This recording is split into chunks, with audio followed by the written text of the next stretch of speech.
Jadi teman-teman ya, beberapa evaluasi di base gue gitu di 3 Metro ya. Itu Fadli gak ada kabarnya ya, gak pernah hadir.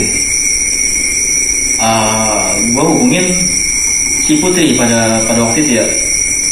Tiba-tiba si Putri bilang gitu, ada sesuatu yang pengen diceritain tentang kejadian malam itu gitu.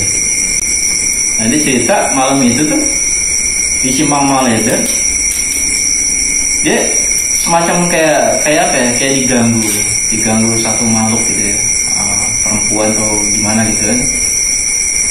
Dan dia juga nyinggung itu juga, sosok itu juga yang menyerang si Fadli, katanya seperti itu ya.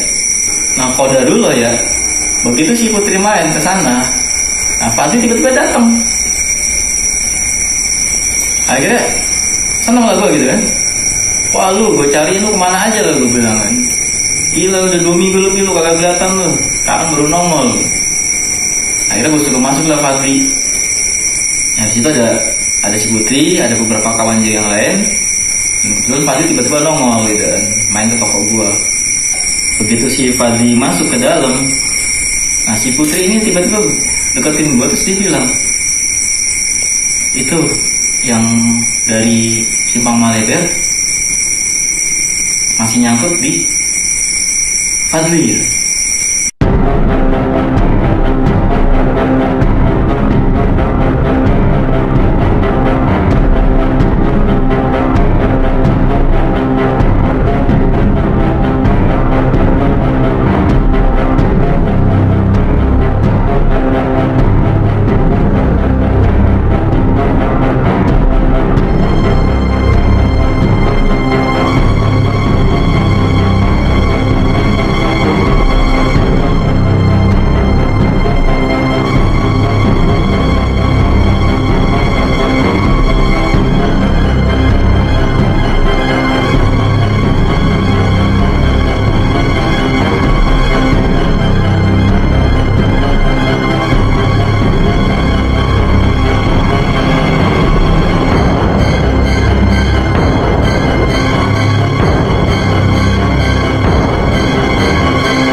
Jadi si Putri ini bilang katanya di luar toko gue itu ada sosok perempuan ya, rambut panjang gitu ya, yang dia lihat itu di Simpang Maleda gitu, yang ganggu dia juga gitu kan. Makanya gue rada aneh juga gitu kalau dibilang dia nggak ketemu sama kawannya, atau kawannya itu nyariin dan nggak ketemu sama dia gitu. Ya wallahu alam gitu kan. Apakah emang benar gangguannya seperti itu gitu. Nah agak-agak worried juga ya. Jadi si Putri bilang tuh yang apa sih, yang nyangkut di Fadli itu dia nggak mau masuk ke dalam toko, dia masih ada di luar sambil ngeliat. Ya kita semua dengar gitu bete juga kan. Apalagi si Fadli bilang juga kan, dia dengar juga omongan si Putri, sampai dia bilang apaan sih lo gitu, nggak ada apa-apa lah ya tadi kan. Oh ya sudah lah gitu. Akhirnya kita ngobrol-ngobrol tuh. Begitu kita ngobrol-ngobrol, gue bercandain kan ke si Fadli gitu. Lo tau gak Fadli gitu, kata anak-anak gue tuh nyeret Putri, tapi anak-anak gak ngeliat gue nyeret Putri, gue bilang kan. Nah kita balik lagi tuh, ngobrol lagi cerita tentang perjalanan kita malam itu ya, yang dari Simpang Maleda ke atas. Nah, kalau ditanya si Putri juga dia gak bilang gitu. Dia pokoknya taunya dia gelap aja gitu. Tiba-tiba dia bangun dari tenda temennya. Oh ya sudah lah. Dan di situ gue bersikeras gitu. Gue tetap bilang kalau gue tuh narik si Putri. Akhirnya gue cerita sama Fadli, kata anak-anak Fadli, itu yang gue tarik tuh bukan Putri. Nah, gue tanya sama lu kan di belakang gue pada waktu itu ya. Jadi teman-teman pada waktu itu kondisinya gue di depan ya. Gue di depan, Cinta itu kan di depan gue nih, gue suruh jalan duluan gitu kan. Nah di belakang gue tuh si Putri yang gue tarik. Nah setelah itu baru si Fadli nih, baru teman-teman gue yang lain nih. Ada beberapa orang di situ kan. Nah akhirnya gue konfirm lagi ke si Fadli nih, apa yang lu lihat Fad? Jadi gue kaget ya temen-temen. Fadli cerita. Jadi begitu dia cerita, dia membenarkan kata anak-anak gitu. Asli gue merinding nih. Jadi menurut Fadli, yang gue tarik itu bukan Putri. Jadi yang ditarik itu adalah sosok perempuan rambutnya panjang gitu ya. Cuma ada sedikit perbedaan ya. Kalau kawan-kawan gue bilang kan tadi gue tarik gitu ya sosok itu. Tapi kalau si Fadli ceritanya agak beda gitu. Sosoknya benar sama, tapi tingginya gitu. Jadi kalau kata si Fadli, kalau kita naik gunung gitu kan, gue di depan, si cewek ini yang bertarik nih si Putri di belakang gue, otomatis kan dia lebih pendek dari gue gitu ya. Karena jalurnya naik gitu. Tapi yang dilihat Fadli itu yang gue tarik itu tinggi gitu. Jadi tingginya tuh melewati tinggi gue. Hanya agak VT lagi gitu ya. Akhirnya gue diem gitu ya. Waduh, gue ngapain lagi gitu. Akhirnya begitu apa ya, spontan yang gue agak lupa ya. Pokoknya yang gue ingat tiba-tiba si Putri bilang sosok itu yang di luar gitu. Itu yang ikut lu bang, kata si Putri.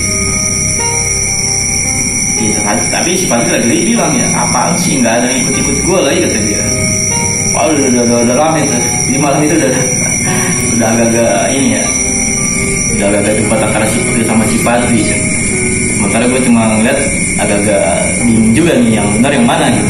Jadi teman-teman, gue tetap bersikeras ya, kalau dari si gue tetap yang gue tarik itu Putri. Nah akhirnya malam itu tuh satu persatu pada balik tuh ya teman-teman yang di toko ya. Akhirnya gue bilang sama Fadli, lu malam ini jangan pulang lu. Malam ini gue pengen lu cerita selengkapnya gitu. Kenapa sih dulu malam itu? Nah akhirnya kisah lagu bertiga nih, si Putri juga penasaran juga kan. Jadi kita bisa bertiga nih, gua, Fadli dan Putri ya malam itu ya, sekitar jam 10-an lewat ya. Nah si Fadli akhirnya cerita, dia buka omongan karena gue penasaran gitu. Ternyata dia lihat gitu, dia ngeliat sosok yang gue tarik gitu. Gak seperti biasanya yang gue kenal Fadli ya, dia bisa ngeliat kayak gitu ya. Dia tuh yang gue tahu tuh normal ya. Gak lama dia cerita ya, gue juga penasaran, lu kenapa kan, lagi-lagi gue tanya kan, lu kenapa sih lu gak pernah nongol? Nah, dia buka omongan tuh, selama beberapa hari setelah turun dari pendakian itu, dia ngerasa ada yang sesuatu aneh sama dia gitu. Kayak misalnya kayak di rumahnya tiba-tiba kalau setiap malam itu dia selalu melihat ada sesuatu yang bergerak gitu ya di rumahnya dia ya. Ada satu sosok gitu ya, kayak misalnya tiba-tiba piring jatuh lah atau apa ya. Ditambah lagi dia cerita dia punya anak perempuan. Nah, tiba-tiba anak perempuannya ini kadang ngobrol sendiri, dan itu nggak pernah ada kejadian seperti itu setelah dia turun gunung. Jadi dia pernah sempat satu kali ngobrolin anak itu lagi ngobrol, tapi nggak ada lawan bicaranya gitu. Sempat dia bilang kan, ngobrol sama siapa gitu. Anaknya bilang, enggak, ini teman baru katanya. Jadi cerita seperti itu. Ditambah lagi begitu buat tekan gitu ya, lu kenapa sih lu bisa camp di sana gitu? Lu tuh panitia. Begitu kita selalu briefing, tidak ada apa sih camp di Simpang Malebe gitu. Apalagi situasinya pas kondisi maghrib. Gue sempat agak ribut kecil pada waktu ya di lapangan ya sama dia. Gue sempat agak nyalain dia sih. Gue minta maaf gitu ya, pada waktu itu gue emosi juga gitu. Karena nggak sesuai dengan apa yang kita bahas di briefing. Padahal gue udah berapa kali gue jelasin tidak ada camp di sepanjang jalur pendakian, apalagi di Simpang Malebe. Nah akhirnya dia berargumen tuh. Jadi pada waktu itu sebenarnya dia sudah sampai atas ya. Dia sudah sampai atas. Nah peserta itu pada stay di alun-alun timur. Nah menurut kesepakatan kita ya, itu semua peserta tuh harus ditarik ke alun-alun barat, karena di situ ada tim backup gitu. Di sana udah ready tuh tenda segala macam.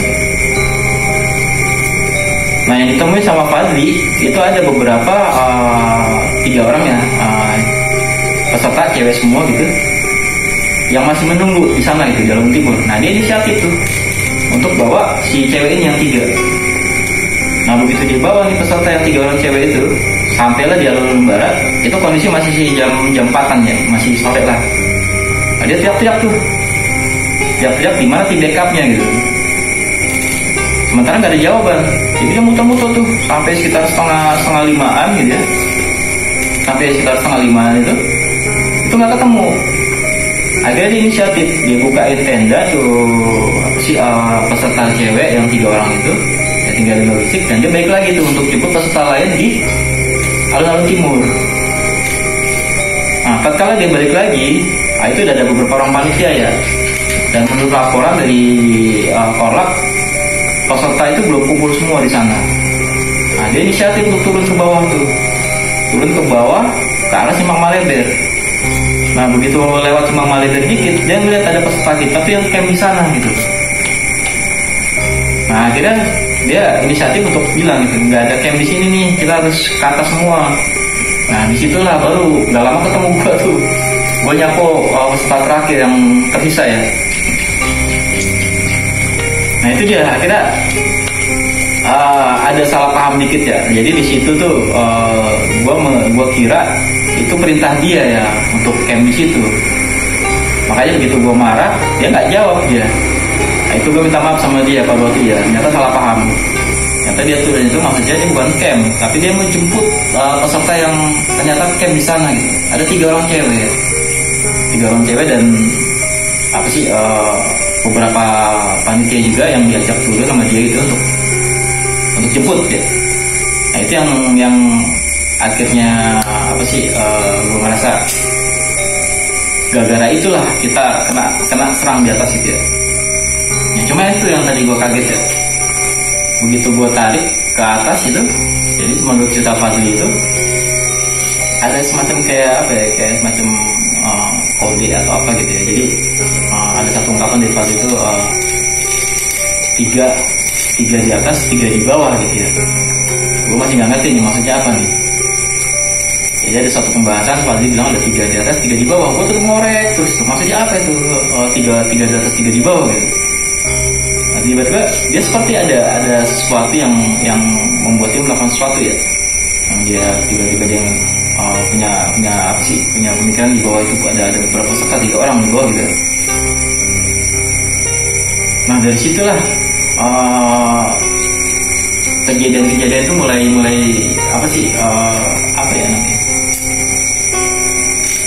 mulai nyambung gitu ya. Jadi yang dari dia melihat sosok apa segala macam gitu. Nah dari cita-cita itu, nah lagi-lagi si Putri bilang gitu. Yang dari Simpang Maleber itu ikut lu bang, kata si Putri. Nah, ditambah lagi cita-cita Fadli tuh, begitu dia turun banyak keanehan yang dialami sama dia gitu kan. Dari mulai yang tadi yang gue ceritain tuh yang anaknya ngobrol sendiri atau segala macam. Nah di situ gue tanya sama si Putri ya, ada Fadli juga sih. Jadi maksudnya gimana nih? Kalau emang dia ngikut, ya mau nggak mau kita mesti balikin dia ke sana ya. Nah ceritalah si Putri minta bantuan bapak aja kata dia kan, karena bapaknya bisa. Nah kita spontan tuh kita bertiga tuh, ya udah kita ke atas aja. Jadi teman-teman toko gue tuh ada 2 lantai ya. Jadi di atas biasanya buat tempat kita rapat atau edukasi atau apa gitu kan. Kalau di bawah itu kan tempat gue dagang gitu kan. Kita ke atas tuh bertiga tuh, gue, Putri dan si Fadli. Nah gak lama si Putri telepon bapaknya nih. Jadi minta bantuan bapaknya untuk mengondisiin si Fadli nih, karena menurut dia itu suatu sosok itu nempel sama si Fadli, suatu minggu. Ada satu yang aneh ya teman-teman ya. Jadi begitu si Putri ini telepon, terus teleponnya itu dikasih sama Fadli, nih bapak nih mau ngomong kata si Putri ya. Jadi begitu si Fadli ngangkat, dia ngobrol sama bapaknya. Tiba-tiba gue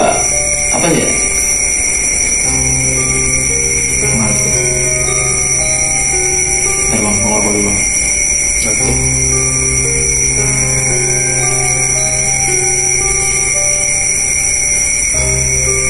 tiba-tiba si Fadli apa ya, suaranya tuh agak berubah ya, tiba-tiba dia tertawa gitu.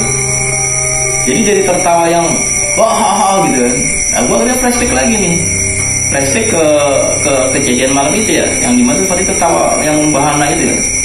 Nah setelah tertawa wah tiba-tiba suaranya mengecil.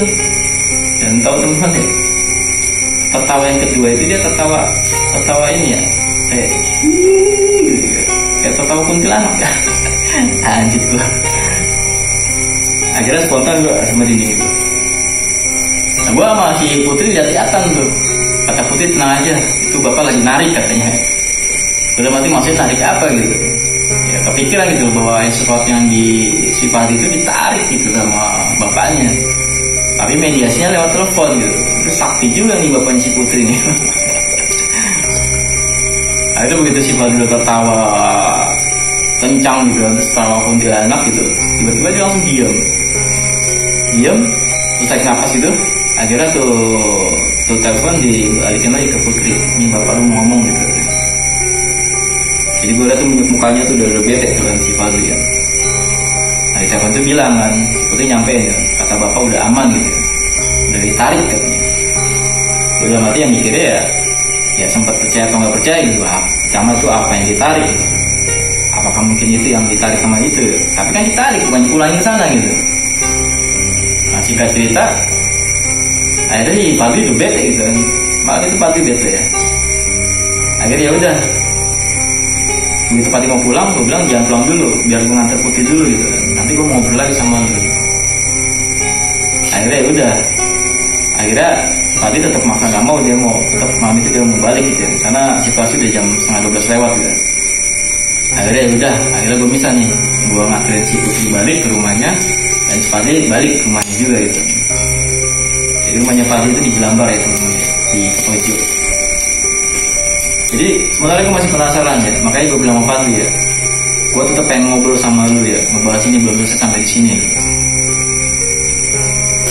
Nah setelah 1 hari 2 hari Fadli gak ada kabar, tiba-tiba gue WA, gue dibalas sama dia gitu. Ya udah kita ketemuan deh di dekat rumah dia tadi. Kalau mau dengar ceritanya gitu, kalau lu mau dengar cerita versi gue ceritain gitu. Udah jadilah. Akhirnya ketemuan lah kita di salah satu warung kopi ya di Jelambar ya. Nah, karena si Fadli pengen ketemuan di sana. Nah sebelum si Fadli itu cerita, sebelum gue ketemu, malam sebelumnya gue temuin temen gue tuh, guru silat juga ya. Dia bisa ngerukiah apa segala macam yang kebetulan juga dekat sama gue sama Fadli gitu. Nah gue ceritain tuh sama teman gue kejadian itu di lapangan ya. Kata kawan gue yang guru silat tadi, dirukiah aja gitu. Oh ya udah ntar gue sampai sama Fadli deh, biar kita ketemuan di sini nanti dirukiah sama ente gitu. Ya udah, akhirnya singkat cerita besoknya gue ketemu Fadli sekitar jam 9:30, ngobrol lah kita di warung kopi gitu kan. Fadli itu gue ajak ke tempat kawan gue tadi ya, kita kesana aja yuk, ke si X gitu kan gue bilang. Gue udah ceritain semua sama dia gitu. Nah, dia sempat kesel tuh, lu ngapain sih Pe, lu ceritain ke si ini gitu. Nah dia bete juga kan.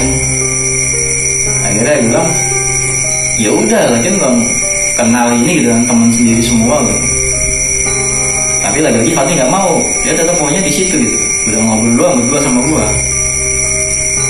Nah akhirnya ya sudah lah, gue nurut ya. Udah kalau mau ketemu, udah kita ngobrol di sini aja. Nah, akhirnya mulailah si Fadli buka omongan ya. Dari mulai dia cerita bahwa ada beberapa kejadian aneh setelah turun gunung, sampai gue tanya sama dia, kalau kayak gitu berarti kita mesti balikin ke atas, gue bilang. Kalau dia mau ikut lu, mendingan lu dirukiah atau lu di apa sih ya, bilang ya jangan sampai lama-lama begitu kan. Apalagi ternyata yang kejadian sebelumnya kan ditarik sama bapaknya si Putri ya. Gue pikir udah selesai perkaranya. Ternyata kata si Fadli, si sosok itu balik lagi. Gue bilang ya udahlah, lu jangan apa ya, jangan terima atau jangan lu apa sih kondisiin biar dia stay gitu. Ya, gue masih nggak ini ya, masih pikir logika gitu ya. Nah tiba-tiba gue kaget, Fadli bilang jangan dulu katanya. Gue kaget tuh. Kenapa jangan dulu gitu? Lu udah ketawa tuh ada kejadian aneh-aneh gitu yang kayak mengganggu keseharian lu gitu, apalagi mengganggu yang di rumah lu gitu. Nah begitu cerita gitu kan, gue penasaran dengan sosok itu ya. Dia seperti itu kan sosoknya, dia bilang cantik ya. Sosok itu cantik, mengambil panjang gitu ya. Dia bilang kayak semacam, dia bilang apa ya, peri gitu. Gue bilang apa yang peri kayak gituan gitu, kuntilanak gitu. Nah, jadi teman-teman, begitu kita ngobrol-ngobrol gitu, yang gue penasaran, gue spontan gue tanya, namanya siapa? Nah, tersebutlah satu nama teman-teman. Jadi kata si Fadli, namanya Aluni. Kemudian dibahas. Jadi teman-teman, ternyata sosok ini Fadli semakin dekat kenal ya. Bahkan dia tahu bahwa namanya adalah Aluni. Siapa ini Aluni? Sosok seperti apa gitu ya, yang sampai apa ya? Sampai si Fadli itu nggak mau ngelepasin gitu. Nah, pertanyaan berikutnya, gue coba tanya lagi sama dia. Gue penasaran apa yang lu masukin di kantongnya. Gue yakin lu bawa itu benda yang di kantong, yang lu kantong itu waktu di Gunung Mulu. Akhirnya dia cerita. Jadi pada waktu itu ya, di sela-sela dia lagi moto gitu ya, salah satu kawan gue yang timnya situ. Jadi dari kejauhan dilihat tuh ada semacam apa ya, kayak benda putih kecil gitu ya, kecil segini ya temen-temen. Dan dia bilang bentuknya seperti Anoman ya, kayak semacam apa ya, gue bilang kan Anoman tuh monyet. Monyet bro. Terus gue bilang lagi, lu kantongin kan lu bawa pulang kan lu gitu. Terus gue interogasi. Nah dia bilang seperti itu ya, dia nemu satu kayak patung kecil bentuknya Hanuman, kemudian dia kantongin aja. Akhirnya gue bilang kan, lu bawa pulang kan, gue makin kesal kan, lu bawa itu benda itu makanya ngikut tuh. Tapi dia tetap akhirnya dia tetap bersikeras gitu. Tapi gue taruh lagi gitu. Gak mungkin gue bilang, gak mungkin lu taruh lagi, karena itu ngikut. Bukan satu dua orang yang ngomong, termasuk bapaknya si Putri yang nggak ngerti apa-apa gitu, yang nggak tahu kondisi sebenarnya di lapangan. Nah, ditambah lagi dia nambahin, begitu dia yang, kalau teman-teman ingat ya, yang kata dia tiba-tiba dia bangkit terus dia lari ke arah Gunung Gemuruh. Jadi menurut dia dari arah Gunung Gemuruh itu ada satu sosok ya, lagi-lagi perempuan juga ya, yang rambutnya panjang itu manggil dia, sini katanya. Makanya tiba-tiba dia spontan mau bangun, terus dia lari ke arah situ tuh. Yang lebih anehnya lagi, dia ngeliat tenda gue tuh transparan gitu. Jadi tenda gue tuh nggak kelihatan sama dia kayak tembus pandang. Makanya tiba-tiba lari, dia tabrak itu kan pintu itu, langsung ke arah Gunung Gemuruh ya. Alhamdulillah bagusnya kita langsung tangkap dia itu untuk balikin lagi ke dalam tenda ya. Tenda gue yang sekecil itu ya, dan tenda single frame itu ditabrak sama dia sono gitu. Bagusnya nggak rusak gitu. Dia tambahkan lagi dia cerita dia seperti itu. Itu kita coba tuh. Pokoknya gue mau tahu, kita harus balikin ke sana gitu. Lu mesti tinggalin itu gitu. Gak peduli lu mau jawab itu dia bawa atau tidak gitu kan. Gue yakin lu bawa tuh benda itu. Tapi dia tetap bersikeras, enggak, gue taruh lagi kata dia kan. Tapi gak mungkin lah dia ngikut. Dan yang gue kaget, dia bilang, ini gue sakit. Jadi gue debat ya sama dia ya. Apalagi tambah yang cerita dia itu yang apa sih, yang anaknya tiba-tiba ngobrol sendiri gitu. Katanya dia ngobrol sama kawan barunya, tapi si Fadli nggak ngeliat. Jadi tambah lagi dia ngeliat seperti ada yang bolak-balik gitu kan di rumahnya dia kan, di dapur lah, di ruangan tengah lah. Itulah yang bikin gue bete gitu kan. Ini harus dikelarin gitu kan. gue bilang sama dia, ya udah kita hubungi teman gue tadi yang suka ngurukia, katanya kita lu mesti balikin lagi ke lokasi gitu. Jadi tahu teman-teman apa jawaban Fadli ya, yang gue bikin bete ya. Jadi dia bilang, Gus, kalau kita mau balikin, kita mesti bawa 3 orang peserta itu gitu. Sebutin tuh namanya tuh si Feby, si siapa gitu, ada 3 orang lupa ya. Salah satunya adalah si Putri dan cewek yang terakhir yang anak SMA itu kesurupan di atas. Gue lupa namanya yang cewek itu ya, teman-teman. Jadi si Fadli itu nyebutin 3 nama.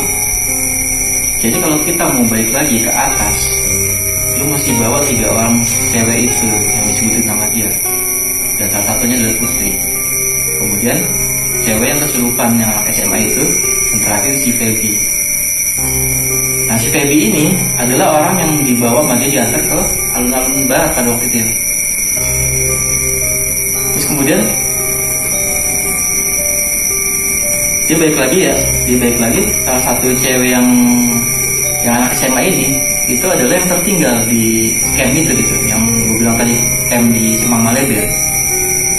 Jadi ternyata si sosok ini ngincer 3 orang perempuan gitu untuk dijadikan apa gue nggak tahu ya. Waktu itu tadi sempat nyebut si perempuan ini kan ternyata katanya peri gitu ya, katanya peri yang ada di Simpang Malebe,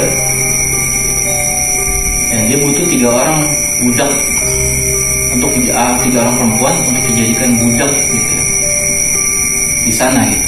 Dan targetnya adalah si Putri, si Feby, dan si anak SMA ini yang dari Bekasi. Dan kalaupun kita mau balik lagi ke sana, lo harus bawa mereka, karena maunya seperti itu. Asli teman-teman, gue kaget. Sumpah demi Allah, gue kaget banget dengan kejadian kayak gitu kan. Jadi ternyata 3 itu adalah seperti itu maksud dia gitu. Gue baru paham pada saat itu ya. Dan gue akhirnya flashback ya, teman-teman tahu yang cerita gue yang sebelumnya, yang dulu silat dan mengenal kalau denok ya, yang akhirnya gue mesti balik lagi ke atas untuk nyari sesuatu yang tertinggal gitu. Nah, apakah saat ini gue harus balik lagi ke atas gitu kan, Simpang Malebe, dengan misi membalikan si sosok ini gitu. Aduh, gue nggak tahu deh seperti apa bakalan yang terjadi di atas gitu.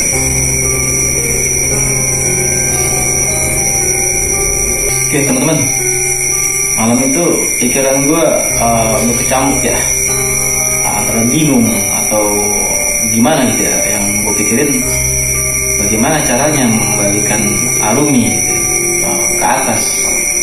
Apakah gue mesti balik lagi naik gunung ke dia Simpang Malebe dengan misi memulangkan Arumi gitu. Sementara gue mesti hubungin lagi 3 orang cewek itu yang diminta sama si Arumi ya, si Feby, si Putri, dan si satu lagi yang anak SMA itu. Ya nggak mungkin gue kesana terus tiba-tiba minta, ayo dong kita naik gunung lagi kesana gitu. Sama aja gue ngikutin maunya si sosok itu gitu. Akhirnya ya gue harus konsultasi lagi sama kawan gue tadi yang guru silat tadi yang suka ngurukia gitu ya. Ya nggak mungkin lah kita melakukan ritual-ritual macam-macam seperti itu. Oke, jadi teman-teman, cerita ini, perjalanan ini nggak selesai sampai di sini ya. Insya Allah next gue akan ceritain gimana kisah gue sama si Fadli untuk membalikan Arumi ke atas. Oke, gitu aja dulu buat kisah gue malam ini. Gue coba ingetin sekali lagi ya teman-teman ya. Kalau lu punya sesuatu ya, yang berhubungan dengan hal mistis ya, kayak misalnya wakaf atau jimat atau apa ya gue sarankan setiap pendakian lu nggak usah bawa deh gitu kan. Jadi walau alam gitu ya, apa yang terjadi sama si Fadli gitu. Yang kedua, kalau lu menemukan sesuatu di sana gitu yang menurut lu agak aneh gitu, apakah benda atau apa di pendakian, jangan lu ambil deh. Walaupun itu emas batangan atau batu mutiara gitu, mendingan lu gak usah ambil gitu. Kan slogannya kan lu tidak mengambil apapun kecuali gambar atau di gunung gitu ya. Yang berikutnya adalah komunikasi selama pendakian gitu, antara kawan komunikasi itu penting gitu ya, antara teman pendakian ya. Jadi kita nggak miscommunication di lapangan seperti apa gitu. Dan yang terakhir adalah safety proceeding. Jadi gitu aja ya teman-teman ya. Satu lagi gue coba ingetin, kami dan para tim kru dari Anomali untuk kemudian kita bereksplorasi tanpa batas di sosial media, kita pakai Ulisnet. Kita pakai jaringan internet Ulisnet, langsung dari PT Ulisnet Solusindo ya, yang wilayah cakupannya itu Jawa Barat, Cirebon dan sekitarnya. Jadi teman-teman yang tinggal di area yang tadi gue sebutkan, Jawa Barat dan Cirebon dan sekitarnya ya, lu pakailah Ulisnet, karena gue pakai itu dan gue ngerasa sendiri oke banget. Oke, gitu dulu untuk kita malam ini dengan gue Epe di Anomali. Assalamualaikum warahmatullahi wabarakatuh.